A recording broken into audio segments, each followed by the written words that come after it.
Well, I think the first way that libraries enable free speech is by providing information. Um, the American library, both public and academic, have a long tradition of building collections to make a wide variety of information available to anyone who's interested in it. And I think that's the primary vehicle that libraries offer, being accessible to the public, to the students at a university, and making information, no matter its source, available for their research and investigation, pursuit of inquiry, whatever you want to call it. Libraries have a long tradition of respecting people's right to information. So no matter who asks a question, trying to provide an answer to that question and to find the best sources of information for those questions. And then respecting that person's right to ask the questions and not have others know about it. That's very much part of the library ethic, that everybody has a private right to seek the information that they need and in order to conduct their own lives or to learn more or whatever it is that they want to pursue. Excellent.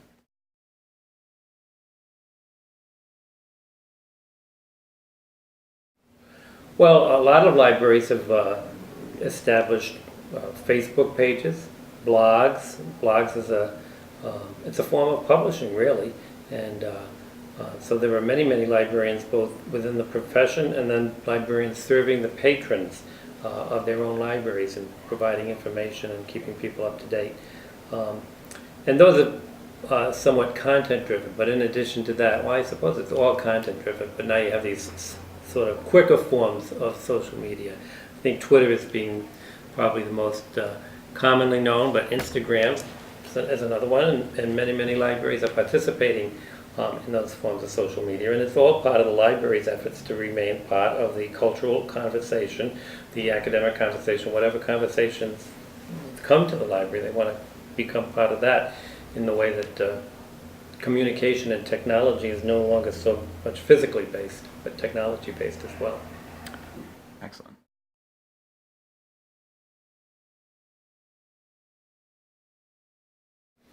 Well, that's a trickier question.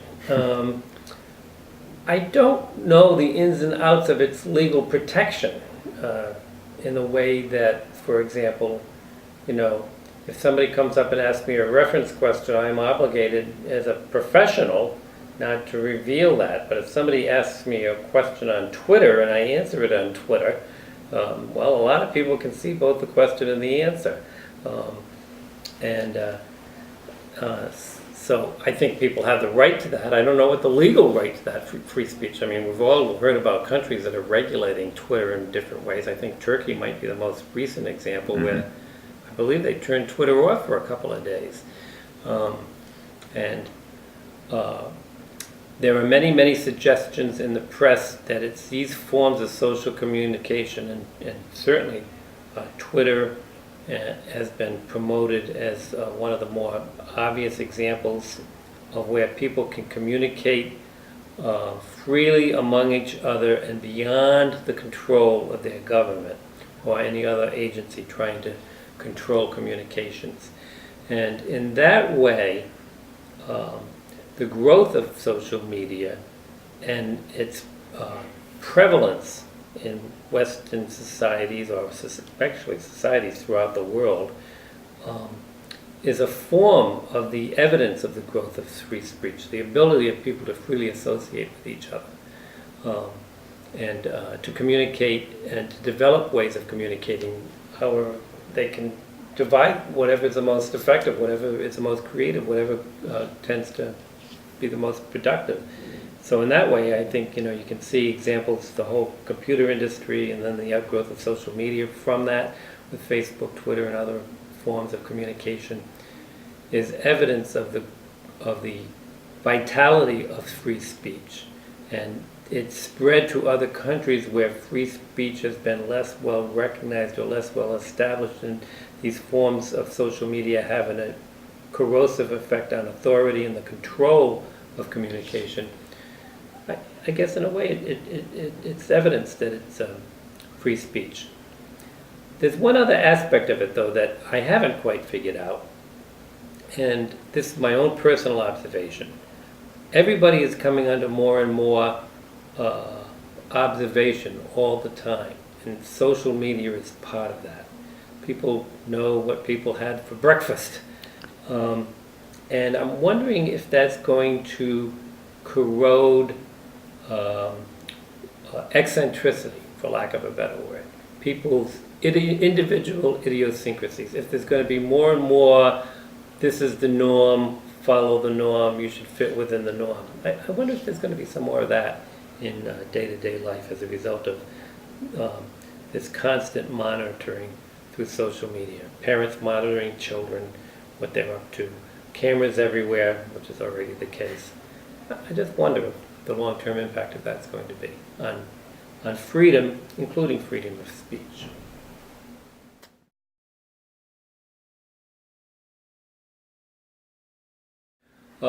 The Patriot Act allowed for, I believe they were called national security letters. Basically, the government could investigate individuals' behavior by producing these letters. And upon presentation of a letter, somebody was required to produce the information requested, and they could not even turn to their boss or anybody, as I understand it and recall it, anybody else for help. They simply had to comply with the request as presented. So they couldn't get a lawyer, they couldn't turn to their boss and say, should I do this or should I not do this? They couldn't tell anybody else that the request had been made. So when this law was being written, librarians protested that this was an invasion of the rights of people's right to read what they wanted to read, for example. Libraries have traditionally not saved records of what people use.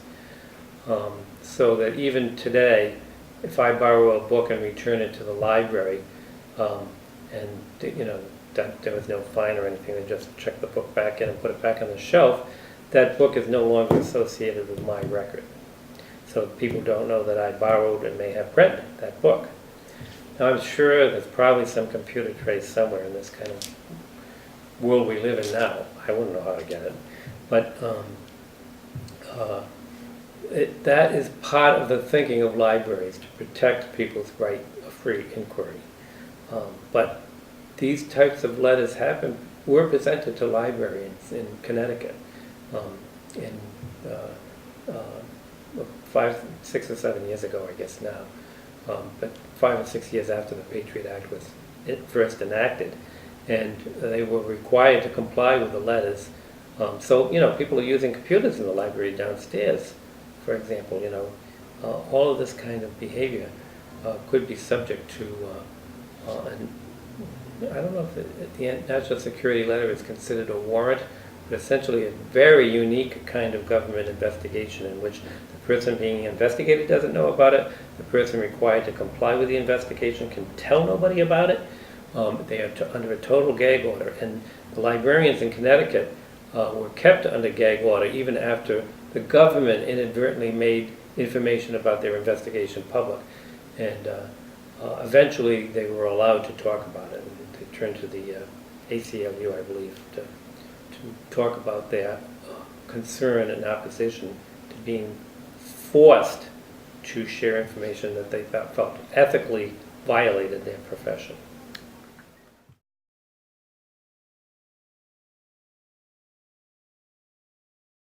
Well, the American Library Association has a number of principles. I can't recall them by heart or recite them for you.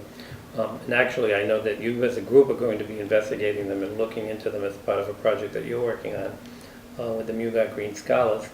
But the American Library Association has a long tradition of expressing its commitment to what is the American tradition of protecting free speech and the rights of free inquiry by citizens.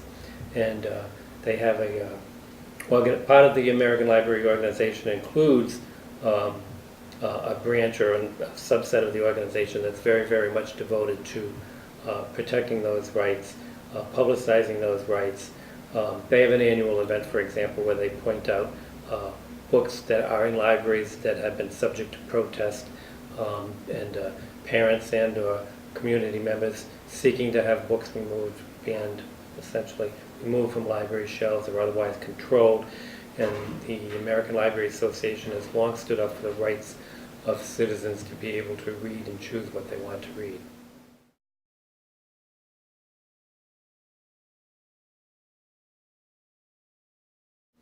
Oh, I think I go back to my very first statement. The best way libraries fight censorship is by providing all sorts of materials of the kinds of information that are produced in the world. Librarians are very interested in alternative points of view, for example, and making sure that libraries collect a variety of material.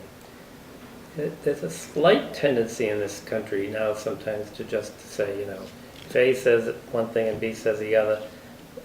Librarians do exercise judgment as well in trying to teach people about how to evaluate information as well. And that's very much part of an academic library, to make good judgments about the kinds of information. What is the source? What is the reliability?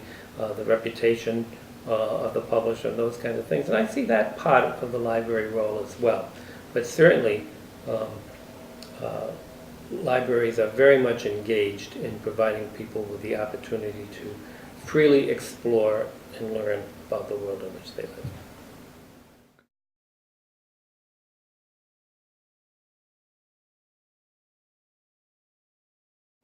Well, the power of information. We live in an information-driven world.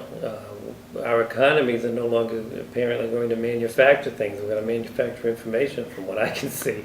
I haven't quite figured it all out. But it's ideas that drive the world in many ways, and information. Well, here's a particular example. American academic libraries have for well over 100 years been collecting the scholarship of not just colleges and universities and researchers and others in this country, but from around the world. They've done a magnificent job of collecting those materials and making them available for investigation and study. And certainly those institutions that have been able to do the very best job of it are among the very best institutions in the world. And it's that work that has enabled an organization, a brand new organization, such as Google, to digitize 17 million books. I think maybe the number is higher now. Without the work of those libraries over 100 years, that information would not have been as readily available for an organization like Google to scan and make available. And so much of the information available through search engines comes as a result of the power of information that libraries have collected, organized, treasured, housed, protected. And I don't think that's recognized often enough.